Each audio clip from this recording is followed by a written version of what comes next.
ভাইয়া বিয়ের জন্য একজন ছেলে কি ধরনের গুণাবলী থাকা উচিত, বিয়ের আগেই এই গুণগুলো যে থাকলে তার বিবাহিত জীবন সুন্দর হবে?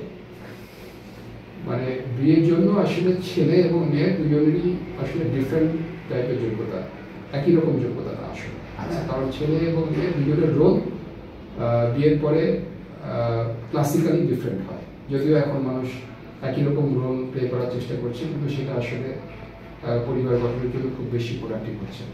তো ক্লাসিক্যাল ওয়েতে একটা ছেলের বিয়ে করার জন্য অবশ্যই তার ফিনান্সিয়াল অ্যাবিলিটি থাকতে হবে, financial ability to support himself, মানে তার নিজেকে সাপোর্ট করার জন্য, তার স্ত্রীকে সাপোর্ট করার জন্য এবং তার সন্তান সন্ততিকে সাপোর্ট করার জন্য তার ফিনান্সিয়াল অ্যাবিলিটি থাকতে হবে। এটা হচ্ছে 1 নাম্বার। 2 নাম্বার হচ্ছে যে তার চারিত্রিক যোগ্যতা থাকতে হবে, মানে আখলাক থাকতে হবে। তার মানে হচ্ছে যে, এবং একই সাথে লিডারশিপ, মানে সে কিন্তু একটা পরিবারের লিডার হতে যাচ্ছে। আচ্ছা, সে তার স্ত্রীকে লিড করবে যে কোন দিকে যেতে হবে, কি করতে হবে, কোন কাজটা করতে হবে, কোন কাজটা করতে হবে না।